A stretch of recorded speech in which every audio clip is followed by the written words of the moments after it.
उत्तर प्रदेश के महानगर मुरादाबाद का एक इलाका है लाइन पार। समय के साथ अब यह इलाका काफ़ी विकसित हो चुका है, जिसके चलते अब यहाँ की आबादी काफ़ी बढ़ गई है। बात 9 मई 2019 की है।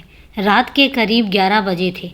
दुर्गा नगर लाइन पार के अधिकांश लोग उस समय अपने अपने घरों में सो चुके थे। तभी अचानक हुए एक फायर की आवाज़ से कुछ लोगों की नींद उड़ गई। गोली की आवाज़ सुनते ही कुछ लोग अपने अपने घरों से बाहर निकल आए और जानने की कोशिश करने लगे कि आवाज़ कहाँ से आई है। पता चला कि गोली चलने की आवाज़ विष्णु शर्मा के घर से आई है। उसके घर का दरवाज़ा भी खुला हुआ था। लोगों ने जिज्ञासावश उसके घर में झांक कर देखा तो एक महिला फर्श पर गिरी पड़ी थी और फर्श पर काफ़ी खून फैला हुआ था। यह देखकर किसी की भी उसके घर में अंदर जाने की हिम्मत नहीं हुई। मामले की गंभीरता को देखते हुए किसी ने फ़ोन द्वारा सूचना थाना मझौला को दे दी। थाना प्रभारी विकास सक्सेना रात ही गश्त पर निकले थे। उन्हें यह सूचना मिली तो पुलिस टीम के साथ वह दुर्गा नगर के लिए रवाना हो गए। दुर्गा नगर में लोगों से पूछताछ करते हुए पुलिस विष्णु शर्मा के घर पहुंच गई। उस समय वहां खड़े पड़ोस के लोग कानाफूसी कर रहे थे। विष्णु शर्मा के घर का दरवाज़ा खुला हुआ था। थाना प्रभारी टीम के साथ उसके घर में घुस गए। उनके पीछे पीछे मोहल्ले के लोग भी आ गए। तभी उन्होंने देखा कि फर्श पर एक महिला लहूलुहान पड़ी हुई है। वहीं पर एक शख्स खड़ा था। उसने अपना नाम विष्णु शर्मा बताया। वहीं बिछी चारपाई पर एक देसी तमंचा रखा हुआ था। पुलिस ने सबसे पहले वह तमंचा अपने कब्जे में लिया। इसके बाद थाना प्रभारी और मोहल्ले के लोगों ने घायल अवस्था में पड़ी महिला की नब्ज टटोली तो पता चला कि उसकी मौत हो चुकी है। विष्णु शर्मा ने बताया कि मृतका उसकी पत्नी आशु शर्मा है। विष्णु ने बताया कि इसने आत्महत्या कर ली है। तमंचा यह साथ लाई थी। विष्णु की बात सुनकर थाना प्रभारी चौंकते हुए बोले, क्या यह तुम्हारे साथ नहीं रहती थी? विष्णु ने बताया, नहीं, यह पिछले काफ़ी दिनों से दोनों बच्चों को लेकर अपने प्रेमी सनी के साथ कांसीराम नगर में रह रही थी। थाना प्रभारी ने इस बिंदु पर फिलहाल विस्तार से जांच करना जरूरी नहीं समझा। उन्होंने हत्या के इस मामले की जानकारी अपने उच्चाधिकारियों को दे दी। सूचना पाकर रात में ही सीओ राजेश कुमार भी घटनास्थल पर पहुंच गए। पुलिस ने अगले दिन जरूरी कार्रवाई करके आशु की लाश पोस्टमार्टम हाउस पहुंचा दी। चूँकि घटना के संबंध में पुलिस को विष्णु शर्मा से पूछताछ करनी थी, इसलिए वह उसे थाना मझौला ले गई। सीओ राजेश कुमार भी मझौला थाने पहुंच गए। सीओ राजेश कुमार की मौजूदगी में थाना प्रभारी विकास सक्सेना ने विष्णु शर्मा से पूछताछ शुरू की तो उसने बताया, करीब 8-9 महीने पहले आशु अपने पुराने प्रेमी सनी नागपाल के साथ भाग गई थी। अपनी दोनों बेटियों को भी वह साथ ले गई थी। पिछले कई दिनों से आशु मेरे ऊपर काफ़ी दबाव बना रही थी कि मैं दोनों बेटियों को अपने पास रख लूं, लेकिन मैंने उन्हें पास रखने से मना कर दिया। कल रात 11:30 बजे उसने आकर दरवाज़ा पीटना शुरू कर दिया। जैसे ही मैंने दरवाज़ा खोला, आशु अंदर आ गई। बाहर उसका प्रेमी सनी नागपाल और दोनों बेटियां खड़ी थीं। घर में घुसते ही वह मुझ पर इस बात पर झगड़ने लगी कि बेटियों को अपने पास रख लूं, जिद में मैंने भी मना कर दिया। तभी उसने अपने साथ लाए तमंचे से खुद को गोली मार ली। मैंने उसे रोकना भी चाहा, लेकिन तब तक वह गोली चला चुकी थी। आशु के नीचे गिरते ही सनी नागपाल दोनों बच्चों को लेकर अपने साथ भाग गया। पूछताछ के दौरान थाना प्रभारी को विष्णु शर्मा के मुंह से शराब की दुर्गंध आती महसूस हुई तो उन्होंने पूछा, तुमने शराब पी रखी है? विष्णु शर्मा ने कहा, हाँ सर, मैंने कल रात शराब पी थी। दोनों पुलिस अधिकारियों को विष्णु की बातों में झोल नजर आ रहा था। इसकी वजह यह थी कि जिस तमंचे से आशु को गोली लगी थी वह उसकी लाश से दूर चारपाई पर रखा हुआ था। ऐसा संभव नहीं था कि खुद को गोली मारने के बाद वह चारपाई पर तमंचा रखने जाए। अगर आशु ने खुद को गोली मारी होती तो तमंचा उसकी लाश के नज़दीक ही पड़ा होता। सीओ राजेश कुमार के निर्देश पर थाना प्रभारी ने विष्णु शर्मा से सख्ती से पूछताछ की। तो उसने अपना अपराध स्वीकार कर लिया। उसने कहा कि आशु की हत्या उसके हाथों हुई है। पत्नी की हत्या की उसने जो कहानी बताई वह हैरान कर देने वाली निकली। आशु शर्मा का प्रेमी सनी नागपाल मूल रूप से मुरादाबाद के लाजपत नगर का रहने वाला था। उसके पिता कोयला कारोबारी हैं। उन्होंने कोयले का एक डिपो गोविंद नगर सरस्वती बिहार में बना रखा था। डिपो के पास में ही आशु का घर था। सनी नागपाल कारोबार के सिलसिले में अक्सर कोयले की डिपो पर आता रहता था। वहीं पर उसकी मुलाकात आशु से हुई थी। यह करीब 10 साल पुरानी बात है। यह मुलाकात पहले दोस्ती में बदली और फिर प्यार में बदल गई।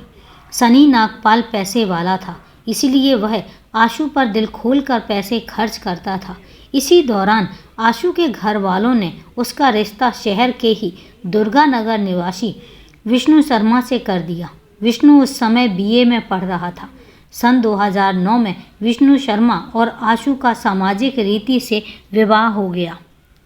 विष्णु के पिता अशोक शर्मा थाना हयात नगर संभल के कस्बा इंचोली के रहने वाले थे। वह खेती किसानी करते थे। उनके पास खेती की अच्छी खासी ज़मीन थी। विष्णु पत्नी के साथ मुरादाबाद में रहता था। आटा, दाल, चावल आदि सामान उसके गांव से आ जाता था। विष्णु व आशु दोनों हंसी खुशी से रह रहे थे। इसी दौरान आशु ने इंटरमीडिएट की परीक्षा पास की। आशु अपनी पढ़ाई जारी रखना चाहती थी, लिहाजा विष्णु ने अपने खर्चे से आशु को अंग्रेजी विषय से एमए कराया। इसी दौरान आशु 2 बेटियों की मां भी बन गई। ग्रेजुएशन के बाद भी विष्णु बेरोजगार था। उसकी सास कृष्णा शर्मा समाजवादी पार्टी की नेता थी। उन्होंने पार्षद का चुनाव भी लड़ा था। अपनी पहुंच के चलते उन्होंने दामाद विष्णु भी भारतीय खाद्य निगम में संविदा के आधार पर मुंशी के पद पर नौकरी लगवा दी। एफसीआई का गोदाम मुरादाबाद के लाइन पार में ही था। विष्णु के घर के एकदम पास था। वह मन लगाकर नौकरी करने लगा। आशु शर्मा शुरू से ही जिद्दी और महत्वाकांक्षी थी। उसके शौक महंगे थे। मॉल से शॉपिंग करना, स्टाइलिश कपड़े पहनना उसका शौक था। शुरुआती सालों में विष्णु पत्नी की हर ज़रूरत पूरा करता रहा, लेकिन बाद में वह पत्नी की बढ़ती महत्वाकांक्षाओं और खर्च को पूरा करने में असफल हो गया, तो उसने पत्नी को मॉल में शॉपिंग करानी बंद कर दी। घटना के करीब 1 साल पहले आशु अचानक बिना बताए दोनों बेटियों को साथ लेकर घर से गायब हो गई। विष्णु व आशु के मायके वालों ने उसे बहुत तलाश की, पर वह नहीं मिली। इस पर विष्णु ने पत्नी की गुमशुदगी थाना मझोला में दर्ज करवा दी। बाद में पता चला कि वह अपने पुराने प्रेमी सनी नागपाल के साथ कांसीराम नगर में किराए का कमरा लेकर लिव इन रिलेशन में रह रही है। जब यह बात विष्णु और आशु के मायके वालों को पता चली तो उन्होंने आशु को समझाया और घर चलने को कहा, लेकिन आशु अपने प्रेमी सनी को छोड़ने के लिए तैयार नहीं हुई। आशु की शादी विष्णु से होने के बाद भी उसका प्रेमी सनी नागपाल उसे भूला नहीं था। 2 बच्चों की मां बनने के बाद भी आशु बन-ठन कर रहती थी। लगता ही नहीं था कि वह 2 बच्चों की मां है। आशु जानती थी कि उसका प्रेमी सनी पैसे वाला है। उसकी कभी कभी सनी से फ़ोन पर बात भी होती रहती थी। सनी नागपाल उसे पहले की तरह ही चाहता था। साथ साथ गुजारे पुराने सालों को दोनों भूले नहीं थे। फलस्वरूप दोनों में फिर से नज़दीकियां बढ़ने लगी। आशु को लग रहा था कि विष्णु के साथ रहकर वह अपने पूरे सपने नहीं कर पाएगी, लिहाजा वह पति को छोड़कर प्रेमी सनी नागपाल के साथ पहुंच गई। इसके बाद दोनों तरफ से रिश्तेदारों ने कई बार पंचायत की, लेकिन आशु की जिद की वजह से यह कोशिश भी नाकाम साबित हुई। करीब 10 महीने से आशु और अपने प्रेमी सनी नागपाल के साथ रह रही थी। उधर सनी नागपाल भी शादीशुदा था। उसकी पत्नी का नाम सिमरन था और वह 2 बच्चों की मां थी। उसकी बड़ी बेटी 9 साल की और बेटा 5 साल का था। जब सनी नागपाल की पत्नी सिमरन को पता चला कि उसका पति अपनी प्रेमिका आशु के साथ कांसीराम नगर में रह रहा है, तो उसने मार्च 2019 में महिला थाने में पति के खिलाफ रिपोर्ट दर्ज करवा दी। रिपोर्ट दर्ज हो जाने के बाद महिला थाने की पुलिस ने सनी नागपाल को गिरफ्तार कर लिया। उसके वकील ने सुप्रीम कोर्ट के एक आदेश का हवाला देकर कहा कि जब ये दोनों बालिग हैं तो दोनों के साथ रहने की आज़ादी में कोई बाधा नहीं बन सकता। आशु जब अपनी मर्जी से विष्णु के साथ रह रही है तो फिर किसी को कोई आपत्ति क्यों होनी चाहिए। इसके बाद पुलिस ने सनी नागपाल को 41A का नोटिस देकर थाने से ही जमानत पर रिहा कर दिया। आशु शर्मा खुले हाथ खर्च करना चाहती थी, जो उसके पति विष्णु के बूते की बात नहीं थी, इसलिए वह पति को छोड़कर प्रेमी सनी के साथ रह रही थी। उधर सनी नागपाल ने आशु से कहा, आशु देखो, मैंने तुम्हारी खातिर अपनी पत्नी और बच्चों को छोड़ दिया है, इसलिए अब तुम भी अपनी दोनों बेटियों को विष्णु के पास छोड़ आओ। उनकी परवरिश विष्णु करेगा, फिर हम दोनों आराम से रहेंगे। घटना से एक दिन पहले आशु ने अपनी बड़ी बहन नीरज शर्मा से फ़ोन पर बात करके तब उसने कहा कि दीदी, मैं अब बहुत परेशान हो गई हूँ। अपनी दोनों बेटियों को विष्णु को सौंपकर मैं सेटल होना चाहती हूँ। उधर विष्णु को जब अपनी पत्नी की जुदाई बर्दाश्त नहीं हुई तो उसने शराब पीना शुरू कर दिया। आशु भी आए दिन विष्णु को फ़ोन करती रहती थी कि बच्चे याद कर रहे हैं, वे अब तुम्हारे पास ही रहेंगे क्योंकि बच्चों के असली पिता तुम ही हो। आशु व्हाट्सएप से बच्चों की तस्वीरें विष्णु के फ़ोन पर भेजती रहती थी। कई बार उसने विष्णु को नॉनवेज खाते हुए भी फ़ोटो भेजे थे। विष्णु पूरी तरह से शाकाहारी था, इसलिए उसे आशु पर बहुत गुस्सा आया कि उसने बच्चों को नॉनवेज खाना सिखा दिया। उसने पत्नी को बहुत समझाया कि वह बच्चों को नॉनवेज ना खिलाए और उन्हें लेकर आ जाए, लेकिन वह नहीं मानी।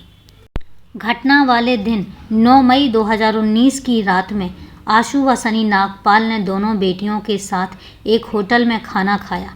वहीं पर दोनों ने प्लान बनाया कि दोनों बेटियों को विष्णु के हवाले कराएंगे।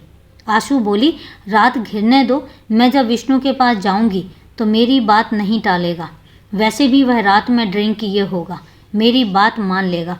आशु की दोनों बेटियों ने मना किया कि हमें पापा के पास क्यों ले जा रहे हो, हम वहाँ पर क्या करेंगे, घर पर अकेले रहते हैं, खुद जब पापा ड्यूटी पर चले जाया करेंगे तो हमें कौन देखेगा, हम वहाँ बोर हो जाएंगे। पर आशु ने उनकी बातों को अनसुना कर दिया।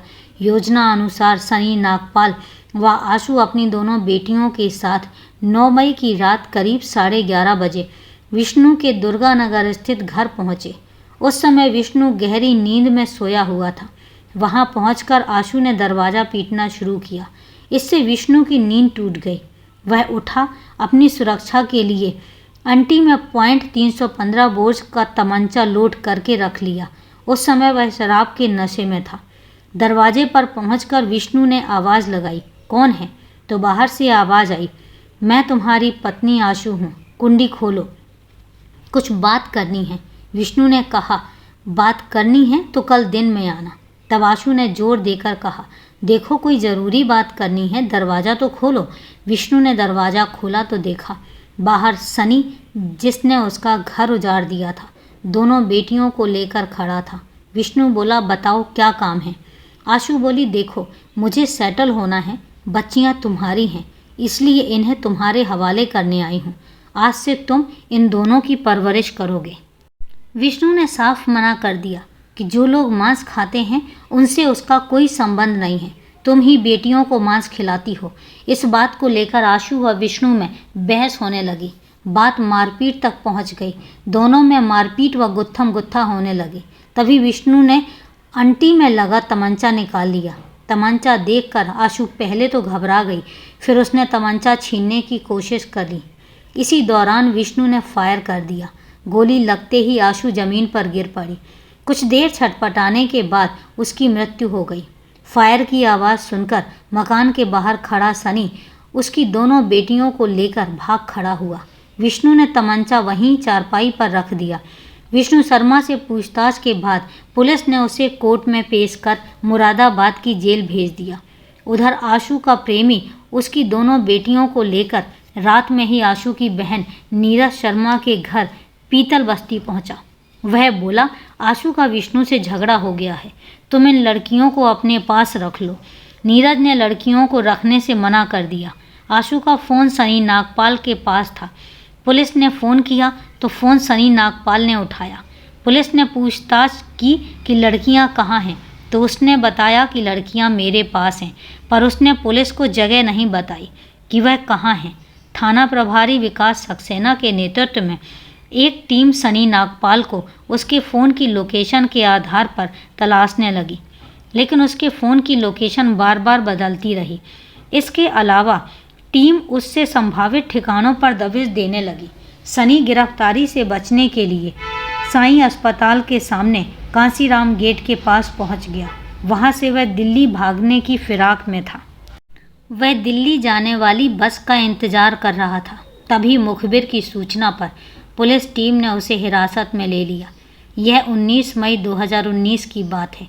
पुलिस ने सनी नागपाल से पूछताछ करके उसे न्यायालय में पेश कर जेल भेज दिया।